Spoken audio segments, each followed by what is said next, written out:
We are getting ready to go, and I will share it.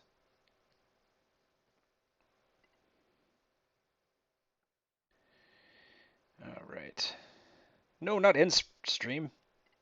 Wrong button. Okay.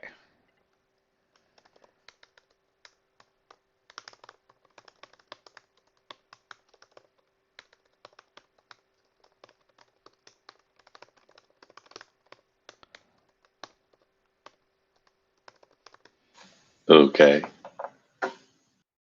Hi. Okay. And you can hear me okay. Yeah, I can hear you fine. Okay.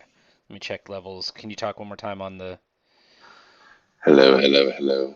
Okay, perfect. All right. Your levels look good. Playing Kraken. So I'm a terrible host at this podcast thing, so I decided I was just going to solicit questions from listeners for us to answer. So we've got three. Um, All right. And then I know you sometimes like to hit me with questions, so you're welcome to be a listener who asks questions as well. Oh boy, and my then favorite thing. and then I will skip the dumb shit that I don't want to do. And if you're ready, let's get going. Yep. Okay. Sip of coffee. I guess I should you know what? I don't care about Facebook. Nobody listens to us on Facebook.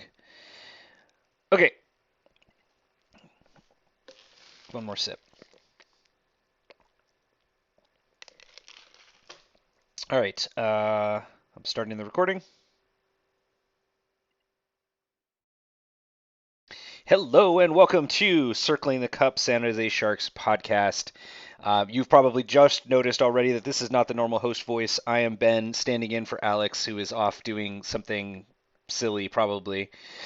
And with me from Sweden, which is surely dark as can be, is Colin. Yep. Super dark, super cold. All that fun stuff. Yep, when we ship somebody to the Arctic Circle, we really do ship somebody to the Arctic Circle. So we're going to do something a little bit differently in this week's podcast because I am not good at the whole hosting thing. I decided to turn over our topics to our listeners, which just goes to show how bad I am at hosting podcasts. That's always, as Krusty the Clown would say, "Oh, this bit never works." But nonetheless, we're going to do this. And before we get going, Colin, what kind of questions are you most afraid of? um, I mean, I'm not really afraid of any question. I mean, no hockey related questions at least. Okay, well that's good. Uh, so let's go ahead and start with a question we got from Illuminato, longtime listener, uh, both a friend of the show in our Discord and on our Twitter page. Um, and this I think is actually gets to something I've been thinking a little bit about too. Is so the Sharks have not been terrible this year, but they're also not great. And this last week is a good example of that. Sort of winning 2 of 2. They were in those games except for maybe the Columbus one, so that's fine. But it leaves the Sharks in a difficult position thinking about Tomas Hertl and Hertl's future with the team. So the question is, as we get closer to the trade deadline and Hertl remains unsigned, what do they do with them? So ship him or keep him? Uh, I have my thoughts, obviously, on this, but I will put you on the spot first, Colin. What do you think is the right answer? I think it. The problem with the hurdle topic is it hits at the thing that I hate most about the team right now. Is I feel like this team is just trying to get by without actually having a strong plan about what they're going to do, or their plan is like, some crazy bank heist scheme, and it might not work because if they had Hurdle sign, if they had gotten rid of the cap space that they need to get rid of to do that, then this is a team that's trying to be like a contender in 2 years, or this is a team that's like actually trying to retool within the next like five. But like I don't know what the team's trying to be. So I kind of want to just say, you know what? Like if Eklund is the new starting core piece, then let's trade Hurdle and actually reset further and younger to get the team to that you know rebuild place. Okay, so you're advocating burn it all down, which I don't know. I guess I certainly I feel what you feel in the sense of the team doesn't seem to have a clear way forward, whether we want to call that a plan or lack of a plan or what have you. They've left themselves in an inflexible position, right, with the salaries that they've given out, which has put them in the place where this isn't an easy let's just give Tomash the money he deserves, right? Um, Well, yeah, and, and the problem is you can't just burn it all down with this team because of the way the right, contracts are. right, You're just like you're stuck with it. right. Which in So some sense means there's no rebuild possibility. exactly, Right. and but like, how do they re-sign Hurdle, especially if Hurdle like picks it up through the last part of the season? Oh, I mean, last part we're only like a third through. Um, I mean, he's playing well, Hmm. and he's shown the ability to take over shifts and like put games into the Sharks' favor, or into his team's favor, I should say. Um, so he's a valuable player, but what is this team trying to do? And so like, are Burns and Ferraro bad on defense because they're being skated too much, or are they just should they never be deployed in the defensive end? And are Shimmick and Vlasic really like our shutdown pair? Like, is this team? Does this team actually have an identity? And like, I just can't see it. Right. And so, re-signing Hurdle at all costs, no matter like how dumb the move might be. Though, like, moving LeBanc and somehow turning that into re-signing Hurdle doesn't seem like a dumb idea right now. Right. Um, I just, I don't know. For me, whatever happens with Hurdle is the thing that tells me what the organization thinks it is, because Yeah. that'll be when I think, okay, they literally think they're going deep in the playoffs next year. Like, that's the plan. Well, don't you Um, think that this team kind of, on the organization and probably the coaching level thinks that they could just through great goalie play get deep through in the playoffs by accident this year? I mean, no, you don't think the team thinks that?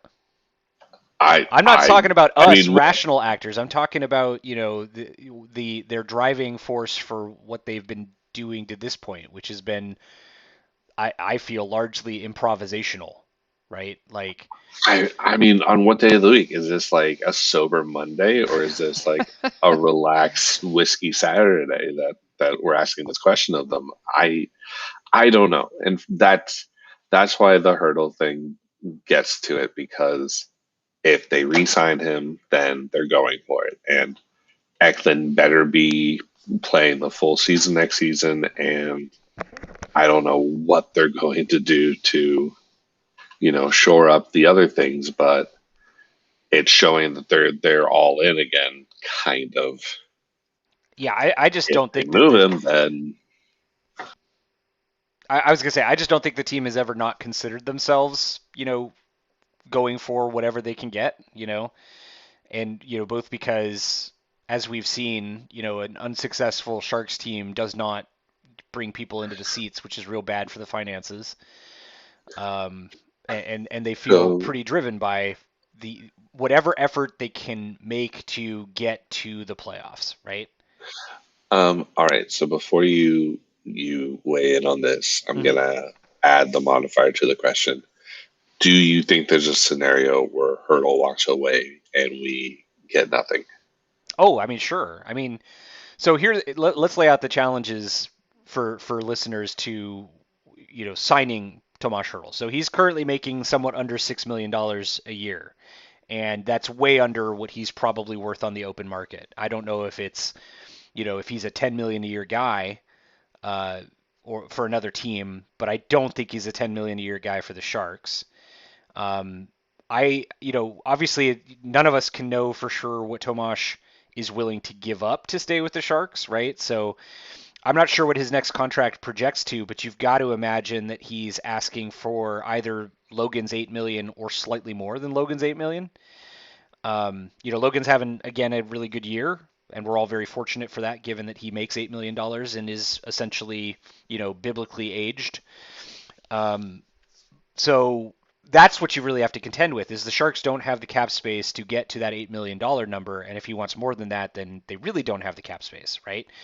So he's also 28, and guys in the NHL have already hit their physical peak by 28. They're at their physical peak at somewhere around age 24, 25. That doesn't always, again, for folks who are like, what, that's impossible. I need to emphasize that, physical peak does not equal necessarily peak production because usages really affect that. So that's not to say that he can't continue to produce at a very good level, but what we often see from physical players is they really, really tail off close to 30, right? So Yep. if you resign Tomas, who's had a bunch of injuries, plays a physical game, um, you are taking the risk also that he is going to show his age very quickly, and that's going to be a very bad contract. So with that there, and just taking that into account, there's a lot of folks out there I think in the community who are like, you know what, you just have to move on from Tomas. Even if you could clear the cap space, you don't resign a guy with that risk profile, etc. I don't know if I fall so much on that dogmatic side of things personally, but then again, I have a lot of emotional tie to young Tomas Hertl. Fun must be always. He was my daughter's first hockey sweater, and second favorite player after Torrey Mitchell, which you all should find that hilarious if you remember Torrey Mitchell. Um, and so if he goes, I'll be very very sad. And this is the tough thing that teams have to navigate, right? Is their emotional connection to players that they drafted and developed, and the realistic outcome of choosing to go with that emotional perspective, right? So I would imagine if just agnostically, the Sharks are better off if they trade Tomas for everything they can get for him. And it pains me to say that, um, but I think he's going to cost $1 billion basically to Yep. re-sign, and that's how we got into this mess. Um, And the Kane situation still isn't resolved. well, that's So, the like, right, exactly. I mean, I mean, first of all, I don't think that unless, as you say, the Sharks can get somebody to take LeBanc, which at this point, I think we do know what LeBanc is. He's 26. He's past his prime. I don't think he's ever going to get any better than he is. And if you could sucker a team into taking his 5 million off the books, that's probably enough to give you the space to give Hurdle his his raise. You're going to have to pay Barabanov if you want to keep him around because he's a UFA after this year as well. so would you flip LeBanc and Hurdle? Together? Like, if that was the package to bring back something interesting, like, Well, sure. what what do you think the Sharks should be trying to bring back in a trade? Oh, for Tomash? Or Yeah, yeah, yeah. I mean, that's just so hard to peg, but a guy who's 28 and very very good and plays center and could be a top line center on any team and probably be a second line center on any contender trying to pick him up. Um, I mean, I think you're asking for their first, maybe a second first, and a young prospect minimum. I mean, again, I don't know that Defense or offensive it prospect? doesn't matter to me. Hmm. The Sharks need scoring on the front line, and to me, honestly, I think they're already full of defensive prospects. I mean, Yeah. if so, I mean, the team isn't even playing the best options they have at the big level, right?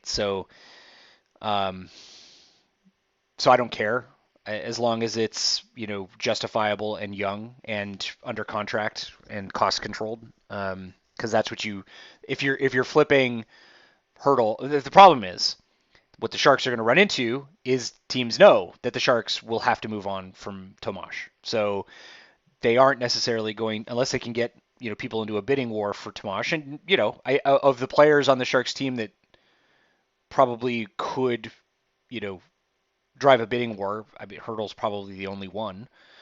Um, because a lot of teams out there they don't understand that whole aging structure. They just look at production. They just look at what comes from deployment in minutes. So you probably could get a good return for Tomash. Well, they look at that,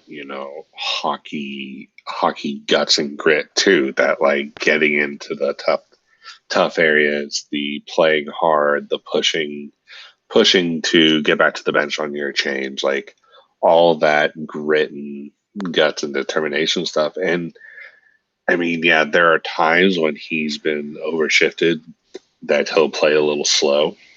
Um, but normally the guy plays his guts out. Like he's Yeah. trying to keep up with Couture, and Couture is Mister cut his guts out on the ice. So Right. Yeah. yeah, like he's got everything that like hockey purists and new age hockey people love. So Yeah. like he appeals to everybody. I mean, the thing that really, really hurts the Sharks here is they don't have a center that replaces Tomash if they move on from Tomash. So that puts some pressure on them to try to pick up a center in return, a young center. And I don't know who you get or who you target for that is going to step into the lineup and immediately play as well as Tomash. And here's the overall issue.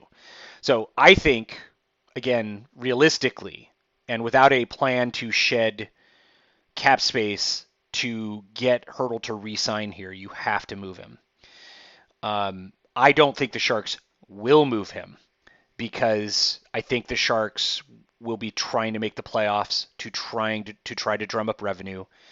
I don't think they'll be able to get an instant plug-in guy, at center who's younger and cheaper and more cost controlled to plug in. And if they can't do that, I don't think they make the move. I think they hold on to him. They pray that they can, void Kane's contract in the offseason and offer Tomash what they want, which also won't happen. But um, or a buyout or whatever. But I'm not confident that this team will move on from him. I think it's the right call. Ooh, I don't think they will do it. What do you think? so well, that's the thing. I want them to flip Hurdle. I want them to flip Couture. I want them to flip Hurdle.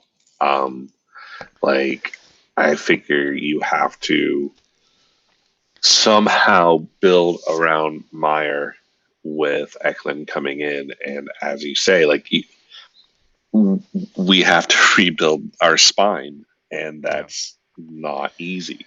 I Right. mean, look at Toronto, look at Edmonton, look at any team that's tried to or has built a like playoff cup ready team.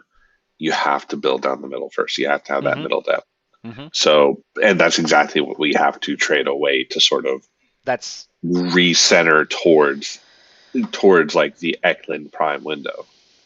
right. And Which is yeah, further it's why I don't think the Sharks do it. I think, and again, this is just my personal perspective. I think the team sees Eklund coming in next year and trying to have Couture and Hurdle still as the top two centers while Eklund develops, yep. because they just. I mean, again, is there a miracle trade out there where you flip Tomash for some incredible, young center? Maybe. I mean, I don't see I it. don't I see it. like Right. I don't see it. Like, I mean, sure. Like it Doug would have had. it would have been Eichel. Like that would Well, have that been would the have. Yeah. miracle, I mean, like that would literal have like helped. across the board miracle. Yeah. I mean, there are dumb teams out there, don't get me wrong, and you might be able to get somebody who's desperate who says, my young center's not ready, has the talent but not ready to lead this team to a Stanley Cup, decide to, do that flip. So I'm not saying it's out of the question, but I think that is the parameter that determines whether this team trades Hurdle or not, right? Isn't whether it is the right thing to do for the long run, one way or the other. It's balancing that versus what this team thinks it is, which is a playoff team, right? So is Eric Carlson a reverse canary?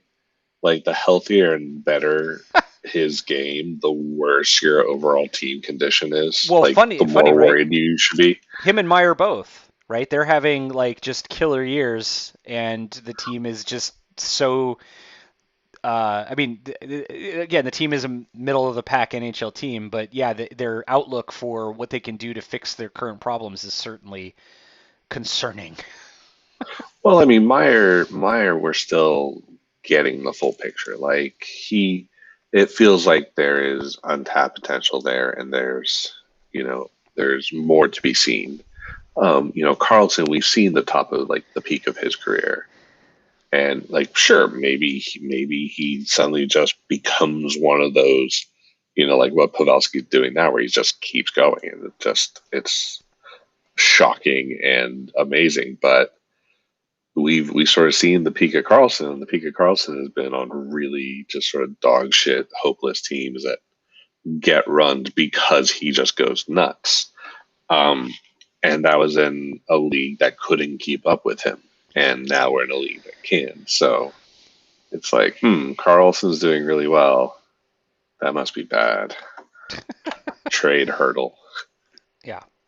So I think so. If I'm hearing correctly, our answer to this question is if we were Sharks management, we would be trying to flip Hurdle for whatever we could get. But I would certainly be targeting a young center who might not yet really be ready to be the number two, but projects to be ready to number two, to be number two. And so in this like retooling, Hmm. or like us with the magic wand trying to do this thing, do you keep Barabanov? Oh yes. Yeah, I do too. I mean here. So and one of the questions actually asks us to grade the young forward. So we'll get to that in a moment. But look, the only problem I'm trying to solve right now is the question of Hurdle. Right. I'm not trying to move past that necessarily because this is the pressing question for the team. The place that they've left them in coming into his contract year. Um, I mean, I think there are a lot of knobs the team can and should probably pull between now and the trade deadline. But as always, if you're a listener and you've been wondering why doesn't the team try to, move on from I don't know Mark-Edward Vlasic, the answer to those questions typically is you should probably look at their contract because the guys you would like to get rid of have no movement clauses, no trade clauses. They're not playing up to their value. I think that by the way that also applies to LeBanc. I don't think he's playing up to even a contract value of 4.725 million. So it's not Yeah, it would not be easy I think to move LeBanc right now. If you think the solution to I don't mean you Colin, I mean like the listener, if you think the listener, if you think the solution is either moving LeBanc or moving Kane to free up cap space, um, good luck because neither of those is even close to a sure thing. And the Sharks are going to try everything they can to get some dumb team to take Kane away. But it's I still don't believe it's going to happen. Those sorts of good things don't happen to Sharks fans. So and the whole like breaching or voiding the contract thing, like that is also it's yeah, way out yeah, there in terms of statistical possibility. yeah. It's not Like going to so happen. many groups would fight it. Yeah, it's not going to happen. I mean, a buyout is still possible at the end of the year, but that's going to leave the Sharks in really terrible financial shape Yeah, for the future. that's So they really need to move him. And that, by the way, there's a question related to this that we got as well. So I'll come back to that later. So let's move on. Again, I think we both think the Sharks should get what they can for Hurdle, given all of the challenges they have and the realistic position they're in. And I think we also both agree the team probably won't approach the decision in that same way. Uh, you know you asked me what questions scared me, and I said no questions. And Hurdle walking away and us getting nothing, just empty memories and hopes, like that scares me a little bit. That Yeah, makes me a little sad. I mean, this is a business, and your team cannot afford no team can afford to let a guy who has value like that just walk away. Literally can't afford it because the Sharks have a have good depth, in the developing at the moment. But you still need every lottery ticket you can get because guys hit roadblocks, guys get hurt that looked like they were going to be great. It's just you need more pieces, working their way towards the big team. And I mean, this is the painful truth I think we learned in having Pavelski and Thornton leave is you need those people who have been within the organization who can be those like, positive heart influencer types to, get the team going or to, bleed from the head so the team comes back. Whatever works, but you need to have that sort of identity person within the team, which they keep talking about in the broadcasting narrative about Meyer having to come up and be more mindful of his behavior and his presentation to the other players. Uh, I think it's good that they think about these things, or at least they're talking about thinking about them. Um, but yeah, like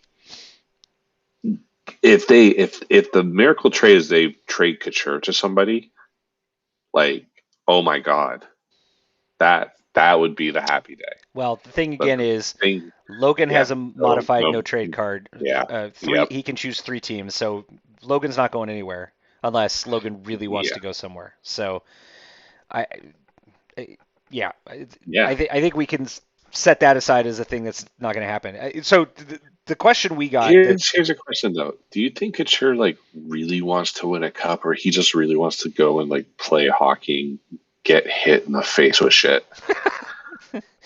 I don't know. I mean, Because he seems to like he doesn't. He plays his heart out every game. He gets hit in the face like every 10th or 15th game. yeah. And the whole like cup push, like I feel like the season that will not be named was sort of the sputter and kaput of it all. And now he just goes to, play hockey and get smashed in the face. I it's an interesting question what motivates given players. And, I always got the sense, for example, that Jumbo was a guy who was dying to get a cup, Yeah, right? And absolutely. I know there are other guys that play because they're dying to win a cup. I honestly don't think this is just my opinion based on observation. I don't think Couture is one of those guys who I is agree. driven by the idea of winning a cup. I think Logan measures himself by did I personally do the best I could on the ice in a given situation.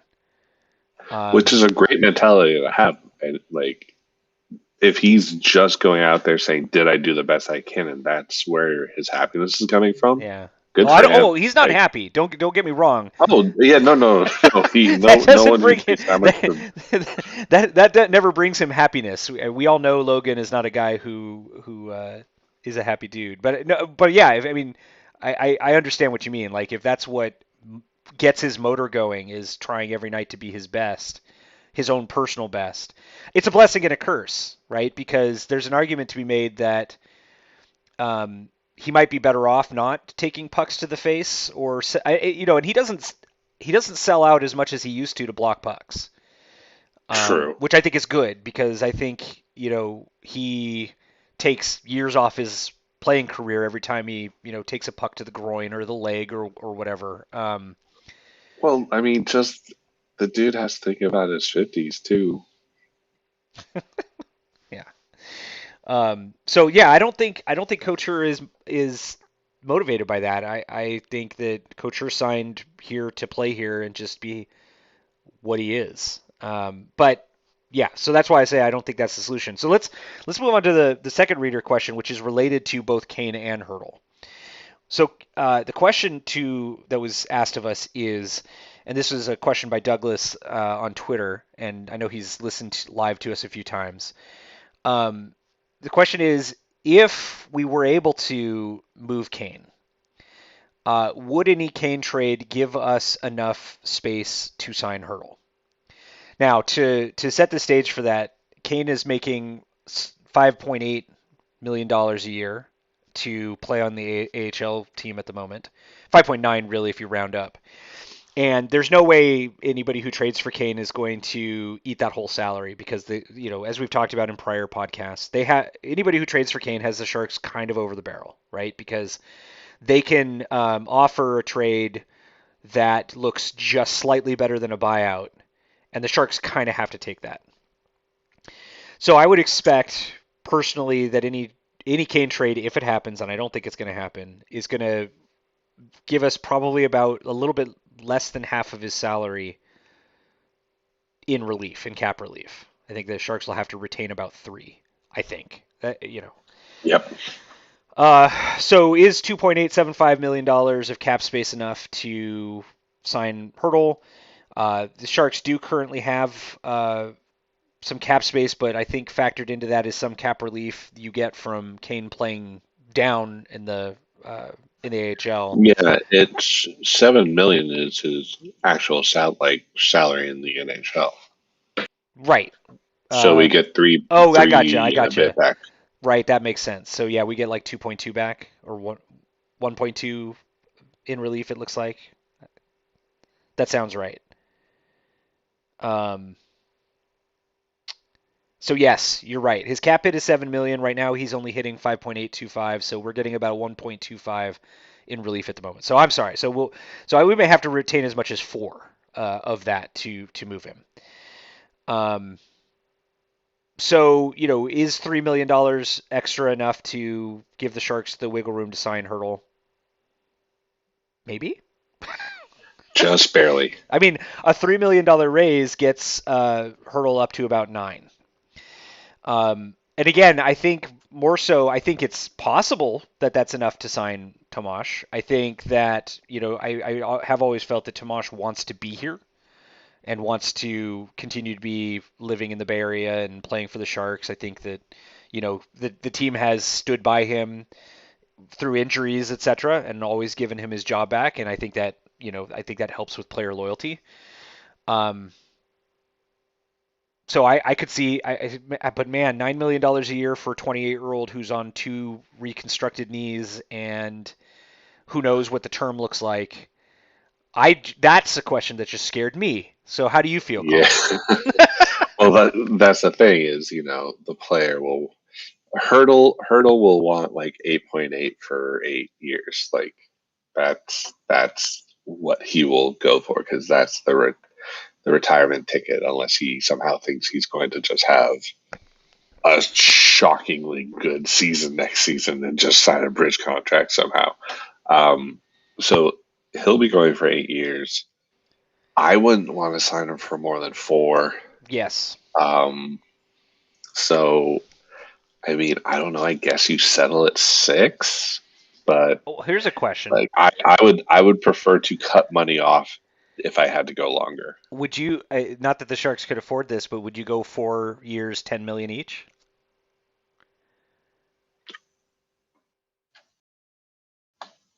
Hmm. No. Yeah. No. I mean, that feels Not like a not big, not big for time not. I overpay. mean, look at Marner. Like the guy, like when the guy is on, he can be amazing, and he does do just sort of amazing, good stuff all the time. But like you know, you look at the salary cap of that guy, and all the head hanging in the world doesn't fucking matter. He could be two fourth line wingers, and that team Well, would have even more depth. I mean, the thing about that is Marner is also much younger, right? So that is a little bit of a Oh different sure, value proposition.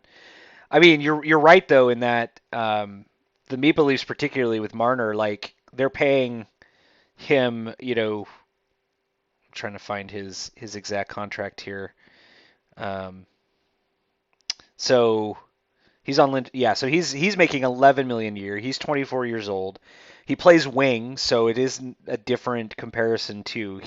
That is a lot of money. You're not wrong to be paying a guy who is not, your depth down the middle, right? You've got Matthews and Tavares as sort of the top line centers on that team, and then beyond that, their center depth is older guys or Kerfoot, who's fine. Um, so I think there's a little bit of difference between Hurdle and Marner, right? Because as you say, Well, like yeah, Marner's a guy you could lose to get two wingers, right? yeah, exactly. And it's just, yeah, like hurdle for 10 mil. I mean, unless he just had a shocking just run over the next 20 games where he is putting the team on his back. Um, I don't see it. Like Carlson is still giving us flashes of, oh right, that's why he's being paid that money. Right. Hurdle is just seems to keep being that like really great second line center that will carry a line and will carry play and will do all the really good stuff, but he's not like, oh, he just took that game over. Hmm. I mean, I And think he's for, had games for that he. me, well, he's had games where he's done like he's been great, but not like, oh, he's like just waiting for his every shift to like start. Like just every time he's on the ice, it's like, okay, here we go. And Okay. for me, like 10 million is where you start to hit the this player this player takes over the game. Like this player, every time they do a shift, it's like, oh, what's going to happen? Um, Hmm. and so no, like no matter how much I just love the guy, 10 for 4, no, 10 for 1 year. Like while you thought things over, maybe, but Yeah, but there's no way he takes that. I mean, that's not even no, realistic. it's a terrible no, it's a dumb contract for all involved. Right. Um, I mean, I feel a little bit different about Tomash's overall value than you do because I think Tomash actually is, even though he ends up, you know, shooting and scoring more than he does, passing. He's not kind of a traditional center in that sense. I think I'd also argue that Tomas Hurdle has a tougher job than Logan has as the quote unquote top line center on this team because Logan gets to skate around with Timo and Dolan to a lesser extent. Whereas Hurdle has to carry, a guy who just cannot shoot to save his life, um, as well as Barabanov. So I think Hurdle's having to do more work, has to do more individual work to get that line going. I think Logan benefits from how well Timo's playing this year, to an extent, and I think that's goosed Kuch's stats to an extent, right? Because he gets more assists that way. So I don't know. I think Hurdle's at least as valuable as Couture, and due to the way economics work, I think you have to pay him if you're going to keep him. You have to pay him a little bit more than you pay Logan. Um, and I don't know if I would take 4 by 10 either. That's just me throwing it off. Is trying to not get locked down to that guy, you know, because of his injury history too long.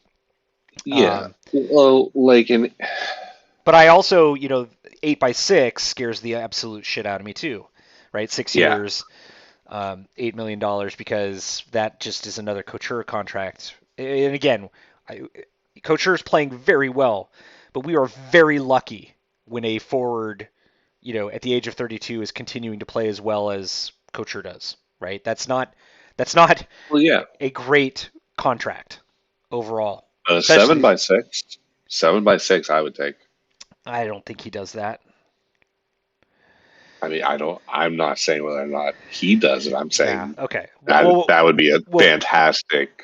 That would yeah. be a good signing in my book. Well, realistically, again, there's a lot of things that would be good signings. Like shit, let's get Hurdle to. to sign for 15 years for $1 million a year. That would be great. No, what we have to think about is like realistically, what is he going to want? Realistically, what can the team give him? Is there a place they can meet in the middle? Does Kane's whatever their Kane trade look like give the Sharks the opportunity? I think it does.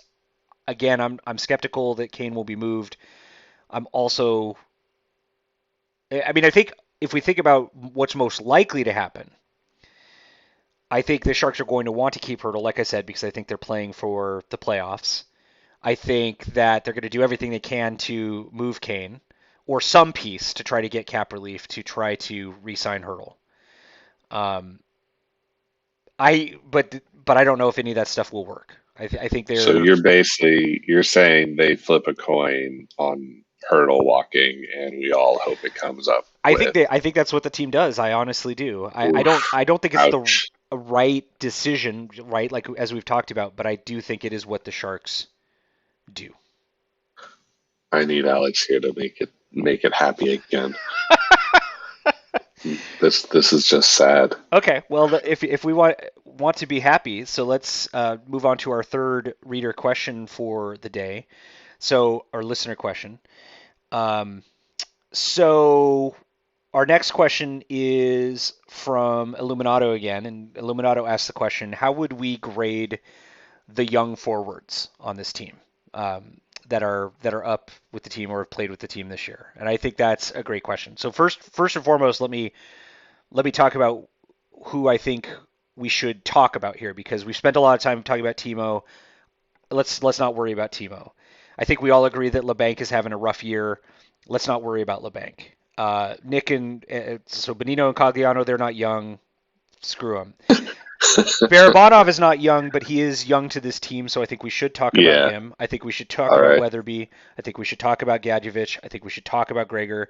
I think we should talk about Dolan. I think we should talk about Peterson, and I think we should talk about Balsars. Is there I mean, anyone you would add to that list? We've seen mm, we've seen John I Leonard mean, come up for Ferraro. Oh, forwards. I forwards. mean, Ferraro still kind of counts. He likes to try to be a forward. I don't disagree. Yeah, We've seen Leonard get a cup of coffee this year. He played a lot last year. And I think beyond that, we saw not Nick enough Merkley. to give him a judgment. Yeah, we saw Nick Merkley a little bit, but he didn't get much of a chance. And I think that's everybody we've seen up with the team. I mean, Reedy got a day with the team, and he really should be actually getting another shot. But I don't know what the team is doing with him. So, I uh, mean, this is an easy question for me. Like, yeah, Dolan gets a B, and the rest of them get C's. really, you give And Barabanov like, a C. I think Barabanov is a really good like. Okay, how do I do this without getting the whole like bottom top thing going? I think Barabanov is a really good fourth, fifth winger. Oh, I'll And go one. I'll go one further. I guess no, that's right. So okay, look, on so an like I ideally think he's constructed team, Barabanov is a third liner. yeah, exactly. Right. And I think okay, so like in him being that, yeah, sure, like he's B, he needs to shoot more and he needs to try to like drive for that like rebound creating or pass creating play a little bit harder. But like in being a third line winger, yeah, solid B for him. But in being like a young and up and coming winger who will help this team become a cup threat again, yeah, like Dolan gets the B, the rest of them get C's. Gregor is working hard for a B, but like I feel like Gregor's starting to learn what working hard in the NHL means, and we'll get to see if he's up for it. Yeah. Um, like yeah, there are no like standouts. There like a lot of surprise. I'm really happy with the younger forwards we have, but like this, you don't build a top six out of them. So you know Okay. they're C's and Dolan's a B and maybe an A. Like I don't know if Dolan like if you put Dolan on a line with worst players, would he be as productive? I And mean I don't but mean like, I mean here's the thing. So let me step in for a second there. Uh, Point production is determined by how much you play. yeah, exactly. There is a talent level that allows you to score at the NHL level, right? And then beyond that, for most guys, how much they score is how many minutes they play, right? Which is also a combination of line mates and talent, what have you, right? There are guys who will, no matter what, will never score 10 goals, right? You could put them with Joe Thornton in their prime, and the Sharks Yeah, tried this with lots of guys. yes, they did. If for Sharks fans who were there, and a lot of those guys just didn't have the NHL talent, right? Um, okay, so finish your thought. Well, I wonder if Dahlin, because there are times Dahlin shows some real flair, like some real like he created an opportunity or he created something cool, and then there's just the hockey IQ of knowing where to be when a better player is doing something cool, and I don't know where Dahlin falls on the spectrum. I just know that he's being super effective with the opportunity he has right now. And like the guy is definitely playing to stay in the NHL and sort of, carve a position for him. So he's one of the players where I look at it and go, okay, there's somebody to try to keep and develop and grow and include on, the future team. The others, it's like, okay, we can have third and fourth liners too. I love Weatherby as a fourth liner. Like, don't get me wrong, great, but still think he's sort of like a C class winger or a C class forward. Hmm. So I look at it. I think when I take the grade for each of these guys into account, I also want to kind of account for what they've been asked to do and the role they're playing on the team. So here's kind of how I think of it. So with Barabanov, I'd give him a B easily. I think again, yes, on a deeper team, he's probably a very, very good third line winger as opposed to, one of the top two lines wingers at the moment. But, in the role he's been asked to play, I want to remind everybody that, he's got 13, 12 assists and 15 points in 23 games. That's really good production for a guy you're paying $1 million a year for. So easy B, and I'd even argue maybe an A minus or so. It's not his fault the team is asking him to be what he is, and it's not his fault that he's being put in, a place to produce. He is producing. I think that's worth recognizing because there certainly have been guys the Sharks have given time to who haven't produced in those opportunities. And speaking of a guy who hasn't produced in his opportunities, I'll go right to the guy I'd give a straight F, which is Lane Peterson. That guy sucks, and there are other players that should be given time over him. Um, with Weatherby, Youch. I'm torn. Um, with Weatherby, he hasn't been asked to do a ton, and he also hasn't really, at least on the scoreboard, given a ton. He's getting power play time, which is weird, But the job he has is be big and strong and like obnoxious in front of the net and right? don't get hit by the puck, which is a really, really low scoring job, but like essential I mean, it doesn't if you're have to going to be. I play mean, screening shots. Joe Like, sure, Pavelski produced a ton of points playing that role, right? Now, and hold I on, mean, I'm not. okay, sure, bring up the like the recognized master of So this so as your example. Sure, I'm not giving Weatherby an F. Weatherby defense team. So Weatherby's is his first year on the team. He's getting fourth line minutes. I'm not asking him to produce like Pavelski. I'm not dinging him for that. I think I'm glad he's the guy that they're playing as the fourth line center because there are a lot of guys that aren't ready for that.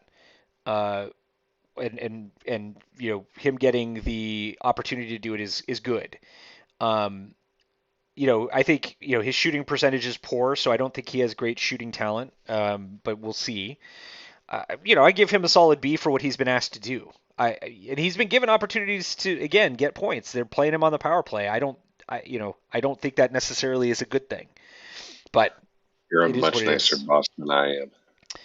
Um, let's keep see. going soft and So keeping nice to. Gadjevich, I'm not sure what he is yet.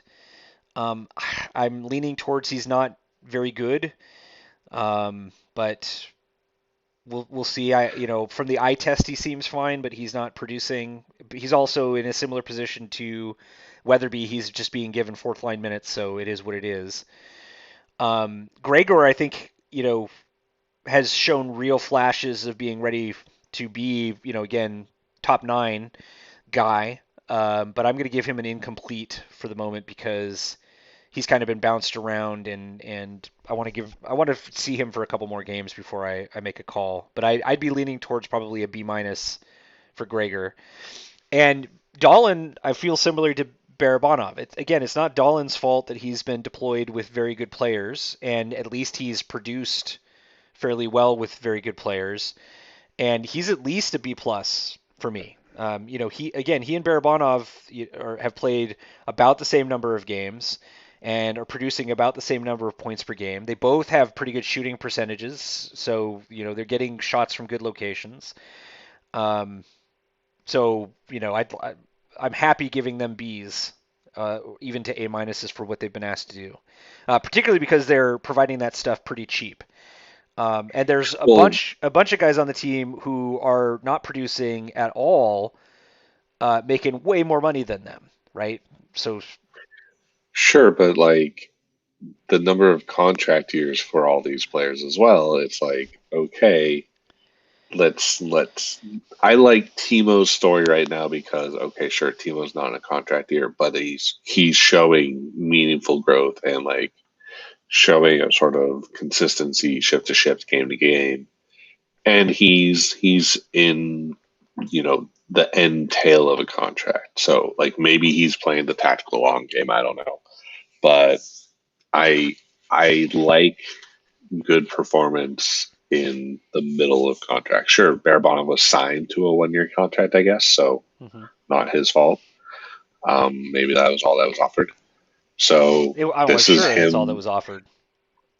So like this is him playing for that, three or thanks to the bank playing for that 4.725. Um, and we'll see, which of course makes the hurdle situation harder because there are other raises to be handed out. Sure. I mean, but the thing is, I would sign Hurdle probably way more often than I would sign Barabanov. Oh, They're absolutely. essentially Anytime. the same age. One of them plays center. I mean, again, like I hear where you're at on those things, but again, it's not the players' faults. They've been put in a particular position. They're playing well. I will happily single out the guys who haven't been playing well. And I would far quicker give an F to a Matt Nieto, give an F to a Matt Nieto, uh, and Oh, maybe a C to Cogliano than I would, hit Dahlin or Barabanov, um, for that stuff. so Last guy, real quick, and then you can ask your question. So Rudolph Balsar is hurt right now, but he's another guy I would happily give a B to.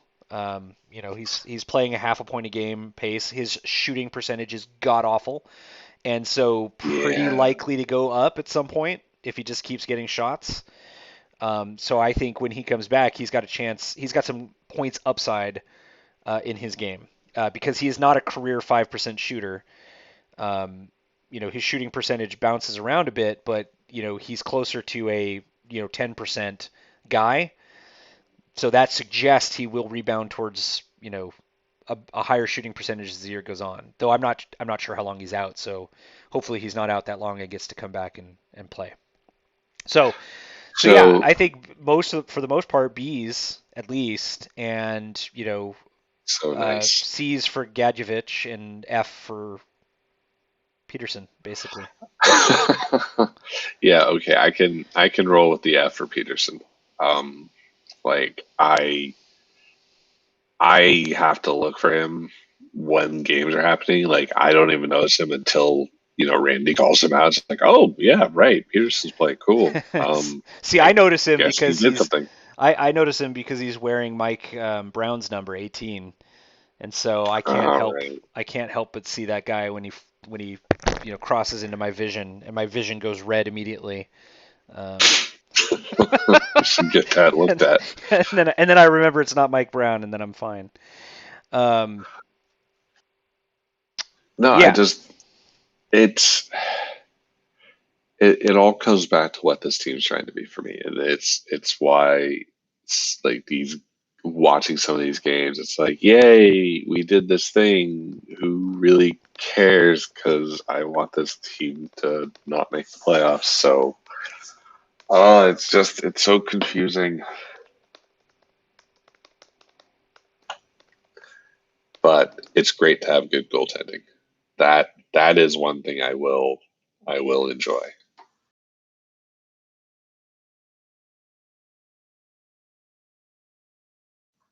yep. No, you don't agree. Yeah, I don't. I sure I agree. Um, yeah. Okay, so we've been going about 55 minutes. Any last thing you want to hit up? We have a Um, quick question. Maybe we could handle this one pretty quickly.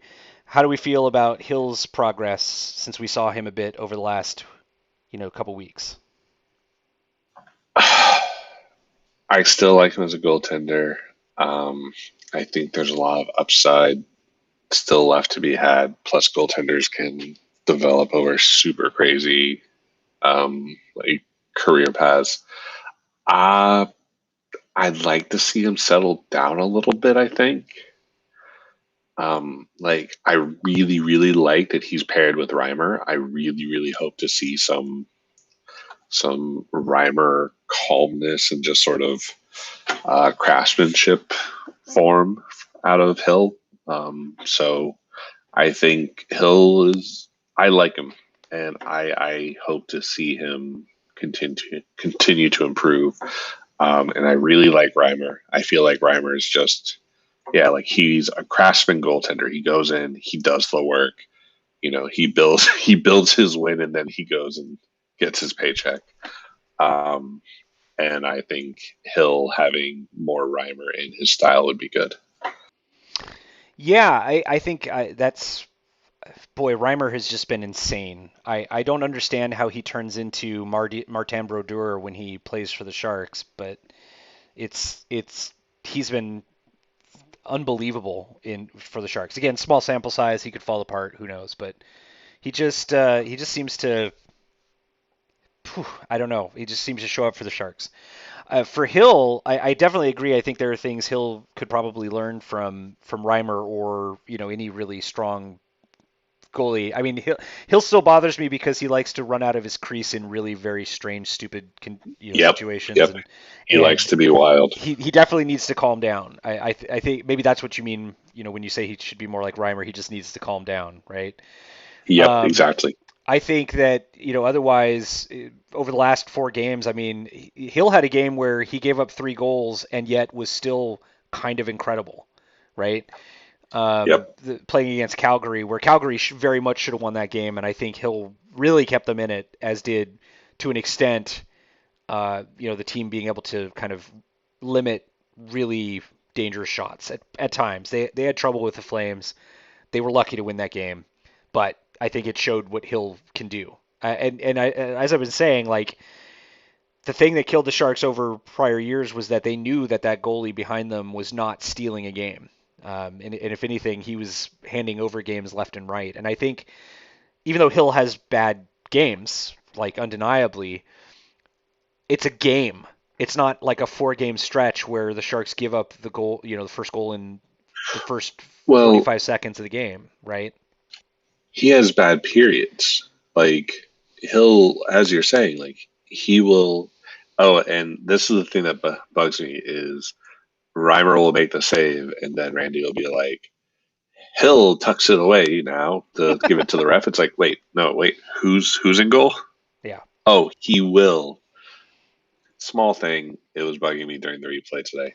Um, so I think the fact that you have games that feel like they're slipping away, and then you just have that stand on their head save. that Hill will do, like he did in Calgary. I think it was against Johnny Boy, um, and like that's all the team needs is that. Oh, he fucking saved it. Oh fuck. Okay, yeah. Now we gotta go. We gotta go. Um, and it's great. Like it's so nice. It's so nice to like see saves for your team that you're like, oh, that was great. Yeah. That needs to be on a highlight reel somewhere. That was a great save, and it was a shark save. Um, Right. it's been a while, It has. okay? I know. I know.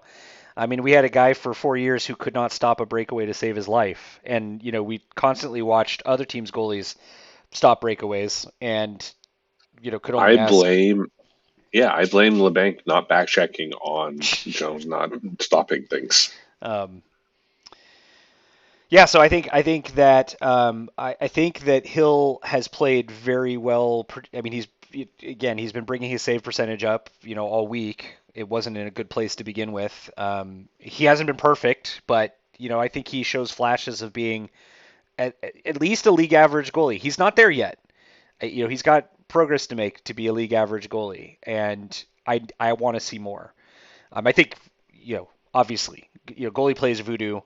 You never know what you're going to get year to year from any given guy, unless that person's name is Henrik Lundqvist or Martin But Brodeur. But one thing the Sharks can seem to develop are goalies. Like I think the scary thing Philly might have be learning is, the Shark staff were trying to hold Jones together. But I mean, Philly's going through all sorts of stuff, so yeah, you know, yeah, prayers to them, I guess. I think it's interesting because the Sharks just haven't tried to actually like develop a goalie from the AHL to the NHL. They for whatever reason decided to just bring in free agents every time, right? And maybe their analysis is correct. Maybe the guys they've drafted or the guys they've picked up in free agency just haven't been the right guy, right? And maybe I think at this point I think Hill at least has shown that he is an NHL guy. I don't know if he's an NHL starter, but he's an NHL guy. He's got the chops. Yep, yep. And certainly, the Sharks did not have that with Martin Jones over the last 3 years. So, um, I would say that we won't. I don't think you can fully evaluate Hill till we get to the end of the year and see him through the ups and downs and through the games he saves versus the games he gives up, right? And I don't know how many opportunities the Sharks are going to give him to play because with Reimer healthy, they've definitely been leaning on Reimer, which again is evidence to me that their goal is playoffs. Yep. So Which just it drives me nuts.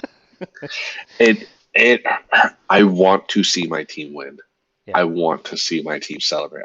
Winning is fun. yeah, At the same time, like I see Burns and Ferraro out there for like the umpteenth too long shift, and they just get beaten or they are too tired to cover the play properly, and it just hurts. And I just see the number 44 as the puck is going into the net on against us, and I just it's not good. And then talking about the future with this rookie coming in and how it's going to be so amazing. It's like, how, how is this going to somehow like pull itself together? it's a good question. And we will be back to answer that question every week from now till the end of the season, like my transition there. Um, so, You know what you need to do every week is you need to have another shocking fact like Vlasic and Shimmick are, or better the than, most effective defenders. yeah, it's weird. And Shimek this week continued to get sat for some reason. Again, I think that I don't think Shemek and Vlasic have looked as good by the eye test as they appear to be by their deployment and their shot suppression and all that stuff that you see under the surface, which is probably why Shemek keeps getting benched because, as we know, our coach is not a stats guy; he's an eye test guy, which is a huge bummer. But I'll try to dig more of those up. So this week Goody. we've got games on Tuesday and Thursday, and then not another game until the Tuesday after. So two games this week. One is against the Kraken, who have been way worse than I think anybody anticipated they would be, given the success of the prior expansion team and the options that would have been available to Seattle. So that'll be an interesting measuring stick game for the Sharks. Are they way better than an expansion team or not? An actual expansion team this time. And then December 16th, the Canucks, who just cleaned out their coaching staff and brought in Bruce Boudreau, will come into SAP Center on Thursdays, and we'll get to see if that is a real turnaround or a mirage as well. So um, you can find us. You're listening to us, so I'm sure you actually know where to find us. But if you are somebody who is listening to our live cast or found us on YouTube, uh, we post on at circlingthecup.com our podcast each week. That podcast then finds its way out to Android devices various ways. It's on iTunes. It's on Spotify. I'm on Twitter as at Circling the Cup. We do post on Facebook occasionally. Colin doesn't do any of that social media crap. So Nope. so you can snail mail Colin in Sweden if you want his bespoke hockey opinions, I guess. But beyond that, let's give a go Sharks, and we will see you all probably next Sunday to talk about the Kraken and the Canucks. Say goodbye, Colin. Go Sharks. Oh, That like was not. I genuinely want to win those two games. I mean, we should. And it would be nice to go, into the next week 17, 12, and 1. But again, this is a fairly inconsistent team, so we'll see. Anyway, thanks for listening, and we'll be back again soon. All right, good stuff. Thank you, Colin, Goody, goody. for that fun chat. I need to Of go course. now get a board game ready because I'm playing a full-on war this afternoon, so that should be Oh, fun. fun. All Yeah, right. the Well, Teutonic Knights invasion of Russia in the 1280s. Good times. that's fine. I'm a Good giant plunder nerd. to you. Yeah. Yes, you are. All right, buddy. All right. Talk to you soon. Good luck. Thanks. Bye. Bye.